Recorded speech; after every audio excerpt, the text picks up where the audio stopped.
So when we talk about particulate matter 2.5 or PM 2.5, what we're talking about is suspended particles in the air that are smaller than 2.5 microns in width, which means that those particles are smaller than 1/30th of a diameter of a strand of hair. That's how small they are. Really, our issue for PM 2.5 occurs during the winter months when people are using their winter wood burning appliances in their homes. Because it's so small, it can stay suspended in the air for weeks even. So that means you can continue to breathe it in even after the source of where that is coming from is gone. When we breathe it in deep, it results in an inflammatory and an irritant response because it shouldn't be there. When I'm out running in the woods or exercising, when it's smoky, I can feel it. My sinuses fill up.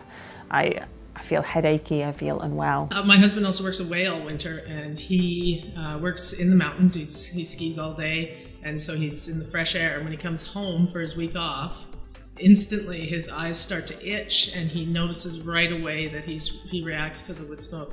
And that's been happening for years, but we didn't put it 2 and 2 together until a couple of years ago, and it's just like, it's so obvious. Some of us are more susceptible to poorer air than others. So the younger population, children, babies, the older population, seniors, and as seniors live older, they become more frail. But also that big part of the population that is in those ages between but still have underlying health problems, which is about 40% of the population. I unfortunately have inherited an autoimmune deficiency, and that has impacted my sinuses and respiratory. I'm finding that particularly in the evening, there is visible smoke, and it literally affects me in going out and just to a store or an activity in the evening, and I can't really be in that smoke without it kind of affecting the lungs. I'll talk about my daughter, who's 13 now. Last winter, she was complaining that her eyes were really hurting a lot. When the doctor saw her, and his conclusion was that basically she was having an allergic reaction to the wood smoke in the air. It was causing her eyes to react, so he had to prescribe a prescription drop to take away the reaction, and basically told me to not let her go outside. So I first moved to the Valley in probably 2009 and started working as a family doctor in Cumberland. And what was really apparent at the time was the number of patients who were themselves new to the area, who were coming in with worsening symptoms, respiratory symptoms, so their breathing was getting worse.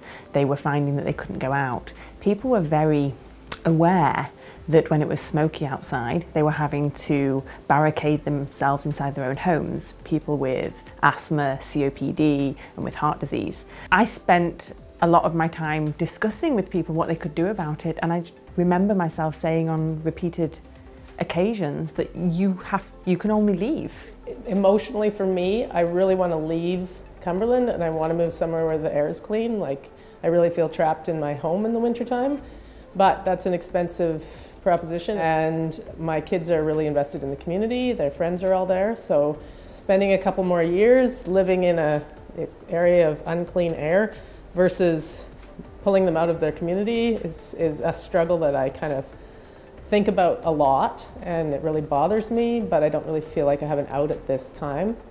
I've heard a number of stories of people having to move. They've left their neighborhood or even in their entire community because of the impact of wood smoke on their health or their family's health. I know of people who leave in the winter time to get away from winter wood smoke because of its impact on their health.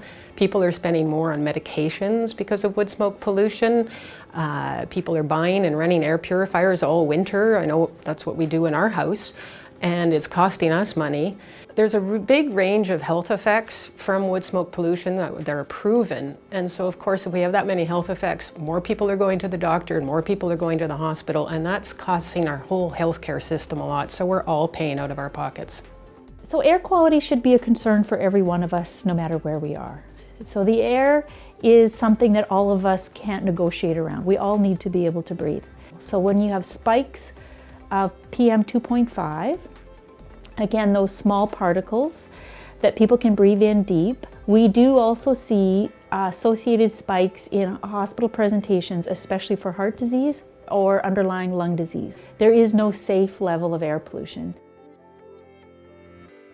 It has been maybe more of an emotional toll because you're not feeling well, because you are feeling sick because of that smoky environment.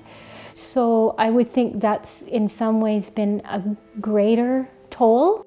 And as you're coming down into the valley, you can see this gray smoke that actually encompasses the whole region.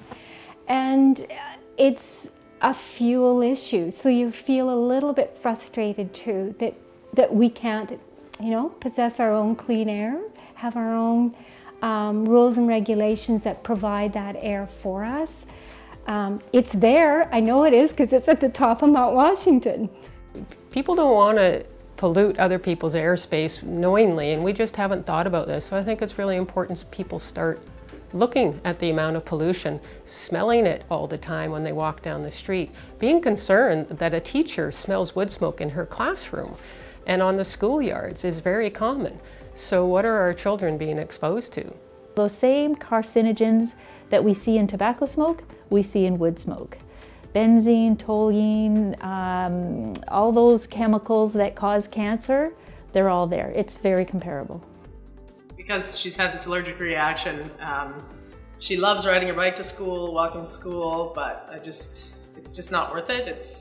Her health is more important, so I just don't let her basically exercise outside. I totally understand why people love it, but at the same time, when you live in a concentrated area with lots of houses around and knowing what the health effects are, the science is there, you can't dispute it. When I do walk by and I see the smoke filling the air and I get home at night and I can smell smoke on my clothes from wood-burning stoves, and I think about my 2 children, 5 and under, breathing that in and thinking about the development of their lungs and the risks for their future, the increased risk of heart disease, the increased risk of lung disease. I'm really not sure why in 2018 we still believe that wood smoke isn't causing harm. I think wood heat is going to be a thing of the past. I mean, it was a great thing of the past. Many of us loved it, but it is one of the dirtiest fuels available to burn, no matter what kind of stove you burn it in. And I think we just have to move away from that.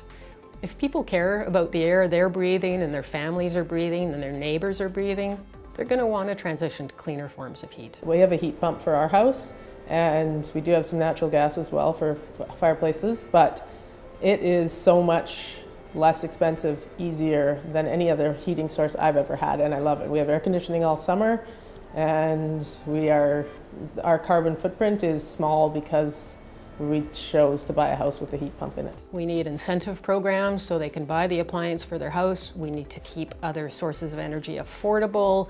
We need to cap the number of stoves that are going into houses so that we don't get increasing amounts of pollution. We start reversing the problem. We need to be able to protect people in their own homes from the intrusion of wood smoke. There's a range of things that we all need to step up and start putting into place to make sure that we can clean our air.